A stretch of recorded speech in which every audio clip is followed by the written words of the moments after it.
Umugoroba mwiza rero kuri mwebwe mwese mukomeje kudukurikira ndetse n'abakomeje kubana natwe hano ku Ishya News TV. Reka nizere ko iki cyumweru mwagitangiye neza cyane cyangwa se iyindwi. Nizere ko rwose uyu wa mbere wabagendekeye neza.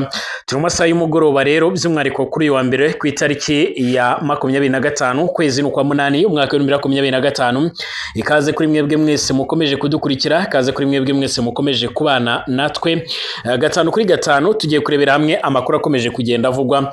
Muri aya makuru ndaza kukubwira icyo ubutegetsi bwa Repubulika Demokarasi ya Kongo buri kuvuga kubigendanye n'amakuru amaze iminsi akomeje kugenda agaragara avuga yuko umujyi wa Uvira muri Kivu y'Amajyepfo wamaze gufatwa n'umutwe wa 23 nyuma y'uko uyu mutwe n'ubundi nawo umaze iminsi uri guhonda agatoki ku kandi ugaragaza ndetse unashimangira ko ushaka kwigarurira iki gice.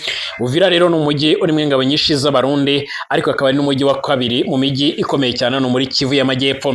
Ndakubwira kandi ku bitero byamaze kugaragara mu mujyi wa Goma, aho ibitero by'umwihariko bihuriwe by'ingabo za Repubulika Demokarasi ya Kongo byaje kugaragara mu mujyi wa Goma nk'uko byatangajwe na Bwana Lawrence Kanyuka uvugira umutwe wa M23 mu bya politike. Akaba by'umwihariko yashimangiye ko ibitero byaje kugira abasivile bihitana abandi benshi nabo barakomereka mu buryo bukomeye cyane. Hanyuma mu gihugu cy'u Burundi Vice Perezida yabagiye gukurwaho nk'uko bigaragara agiyeho muri 2020 by'umwihariko ubwo Evariste Ndayishimiye yageraga ku butegetsi, ndetse amakuru rwose akomeje kugenda atugeraho akabashimangira ko hari bamwe mu bashobora kuza guhatanira uyu mwanya cyangwa se bashobora kuza kuwuhabwa barimo nka Apotre Isidore Mbayahaga. Mbifurije umugoroba mwiza, mbifurije kugira ibihe byiza ku bakomeje kudukurikira bari mu Burundi, abari mu Rwanda, bari muri Uganda, Tanzania, Kenya ndetse n'ahandi mbifurije ibihe byiza. Abari ibwota amasime mu bihugu bya kure mbifurije ibihe byiza. Mushaka kutubwira aho muherereye mudukurikira ndetse no mumerewe munyuze muri komanteri mu mwanya w'ibitekerezo. Nimba ari ubwa mbere ugeze hano nyamuneka kanda subscribe, ufungure no kunzogera, utanga igitekerezo kandi like ibiganiro byacu nabisangize ku nshuti zawe. Ibintu bishoboye kuba byagenda neza, ubashe kuzajya ukurikira amakuru agezweho agaruka ku bikomeje kugenda bivugwa. Ikaze kuri mwebwe mwese tuyatangirire hano muri Kivu y'Amajyepfo. Igisirikare cya Repubulika Demokarasi ya Kongo FARDC cyahakanye kivuye inyuma amakuru yatangaje cyangwa se yakomeje kugenda kwirakwira ku mbuga ngurukanabumenyi avuga ko inyeshyamba zo mu mutwe ya 23 zamaze kwigarurira umujyi wa Uvira wa kabiri munini cyane hano muri Kivu y'Amajyepfo nk'uko bikomeje kugaragara. Amakuru y'uko ya 23 kandi iri muri Uvira yatangiye kuvugwa kuva mu mpera z'icyumweru gishize. Icyakora umuvugizi w'ibikorwa bya gisirikare by'ingabo za FARDC bizwi nka Sokora ya kabiri Lieutenant Mboyi Kalonji Reagan mu itangazo yasohoye yavuze ko iby'ifatwa rya Uvira ari ibinyoma biri gukwirakwizwa n'abanzi b'amahoro. Avuga ko rero ingabo za FARDC by'umwihariko zibyamaganiye zivuye inyuma ndetse zikomeje kubyamaganira kure. Uyu musirikare yanavuze ko ingabo za leta zigifite rero buri kimwe mu biganza byazo kandi ko n'ubundi zikirajwe inshinga no kudahungabanywa n'ubukangurambaga bw'amakuru y'ibinyoma akomeje kugaragara. Yasabye kandi abanyekongo kutagwa rero mu mutego w'ibihuha by'inyeshyamba ziri gukoresha imbuga nkoranyambaga mu guca igikuba ndetse no guca intege abaturage ndetse n'abasirikare. Uvira biravuga ko kandi yatangiye kugerwamo amajanja na 23 mu gihe amakuru akomeje kugenda agera ku bitangazamakuru bimwe na bimwe yemeza ko izi nyeshyamba za General Sultan Makenga zamaze kugota ibice by'ingenzi bikikije uyu mujyi, by'umwihariko igice cy'imisozi miremire ya Itobwe iherereye mu burengerazuba bw'uyu mujyi. M23 kandi iragenzura uduce nka Muhuzi, Kitoga, Bibambwa, Rubuga, Rubumba ndetse n'ahitwa Masangu, Mukungubwe ndetse n'ahitwa Makenda, Gateja, Birimba n'ahandi. Nubwo rero Lieutenant Mbuyi we avuga ko Rubumba ndetse n'ibyo bice bindi bigiye bitandukanye kigenzurwa n'ingabo za leta y'i Kinshasa. Umuyobozi wa operation kandi ya Sokora ya kabiri muri Kivu y'Amajyepfo General de Brigade Mweho Lombo Evariste we yashimangiye ko rero intego ya FARDC ari ugutsindura burundu umwanzi bakamwigiza kure. Ingabo z'u Burundi kandi nazo zamaze gushimangira ko zikigenzura byuzuye iki gice cya Uvira, zivuga yuko kimwe mu makosa badashobora gukora ari ugutakaza iki gice cyo muri Uvira. Mbibutse ko ingabo z'u Burundi zikomeje kugaragara muri Kivu y'Amajyepfo ahanini zirajwe inshinga no gucunga umutekano, ariko nanone zikaba zikomeje kugira uruhare mu bikorwa bigiye bitandukanye byiganjemo ibikorwa bishobora kuza gutuma n'ubundi baburizwamo imigambi ishobora gusatira ibice byo muri Kivu y'Amajyepfo nk'uko amakuru akomeje kugenda tugeraho cyane cyane mu bice byegereye cyane cyane u Burundi nk'uko amakuru akomeje kugenda atugeraho abivuga. Reka rero by'umwihariko dukomeze ku makuru ukomeje kugenda avugwa. Ihuriro ry'ingabo za leta ya Repubulika Iharanira Demokarasi ya Kongo by'umwihariko mu gicuku cyo kuri uyu wa mbere tariki 25 Kanama ryagabye ibitero mu mujyi wa Goma ndetse no mu nkengero z'uyu mujyi nk'uko bigaragara. Bivuga ko intego zabo ari uburyo bashaka kwisubiza uyu mujyi byanze bikunze, ndetse bikaba bongeye gutanga ubutumwa bukomeye cyane kuri izi nyeshyamba zikomeje kugenzura iki gice. Ni ibitero kandi izi ngabo zigizwe na FARDC, FDLR, Maimai, Wazalendo ndetse na Nyatura n'ingabo z'u Burundi zagabye mu duce twa Kibati, Muningi, Igoma mu nkengero ndetse no mu nkengero zaho.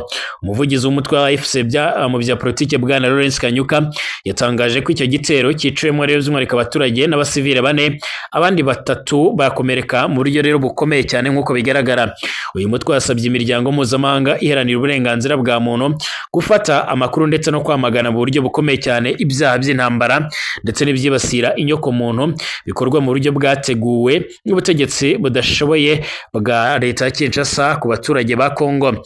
Uyu mutwe kandi wibukije ko leta ya RDC yanze kurekura imfungwa zawo ufite, nyamara bikubiye mu ngamba zirema icyizere ziri mu mahame y'ibanze impande zombi rero zasinyiye i Doha mu gihugu cya Qatar. Usibye kwanga kandi kurekura imfungwa, M23 inashinza leta ya RDC by'umwihariko kuba ikomeje guta muri yombi abaturage mu buryo butemewe ndetse ikabakatira urwo gupfa yitwaje ko n'ubundi bafite aho bahuriye n'uriya mutwe, kugeza naho by'umwihariko bibasiriye Joseph Kabila Kabange by'umwihariko mu rwenya rw'ubutabera nk'uko babigaragaje. AFC kandi yanashimangiye ko yiyemeje kurinda abaturage ndetse no kubacungira umutekano mu rwego rwo guhagarika ingabo za Kinshasa ziterabwoba ubutegetsi bwa Kinshasa. Mbibutse ko guhera mu mpera mu ntangiriro z'uyu mwaka wa 2025 aribwo uyu mujyi wa Goma wafashwe, ariko kandi nta mahoro arambye yigeze awugaragaramo kuko ingabo za leta ya Kongo zakomeje kugaba ibitero. Binavuga ko kandi iki gice by'umwihariko gishobora kuzagabwamo ibindi bitero biremereye cyane mu rwego rwo kugira ngo babashe kuba bawisubiza nk'uko amakuru akomeje kugenda atugera bivuga cyangwa se nk'uko bikomeje kugenda bigaragara. Ibi byose rero bikomeje gutera impungenge ndetse n'inkeke abakurikiranira hafi ibibera ku butaka bwa Kongo, bakaba bakomeje gushimangira ndetse no kugaragaza neza yuko mu gihe nta cyaba gihindutse cyangwa se nta cyakorwa, n'ubundi intambara ishobora kuzakomeza gufata indi ntera nk'uko amakuru akomeje kugenda tugera bivuga cyangwa se nk'uko bikomeje kugenda bitangazwa. Reka nanzurire mu Burundi aho komeje kuvuga yuko kandi Evariste Ndayishimiye ashaka guhereza umwanya ukomeye cyane witwa Isidore Mbayahaga.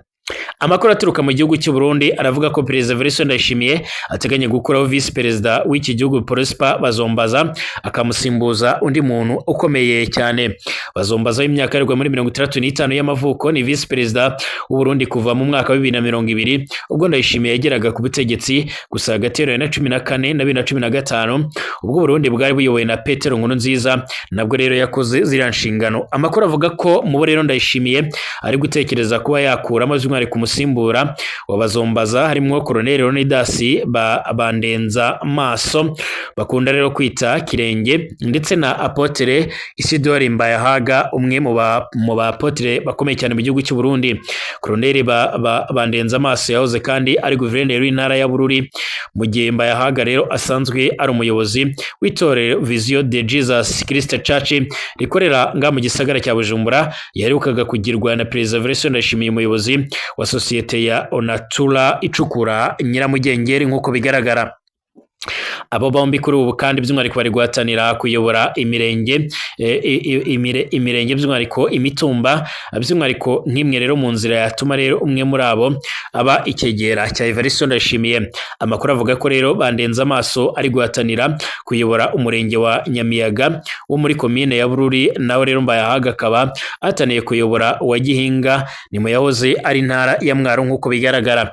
Ingingo y'123 y'itegeko nshinga ry'u Burundi riteganya ko Vice Perezida agenwa n'umukuru w'igihugu abanje rero kwemezwa n'abadepite ndetse n'abasenateri ku majwi arenga by'umwihariko kimwe cya kabiri cy'abatoye kandi buri ruhande by'umwihariko rugatora ukwarwo nk'uko bigaragara.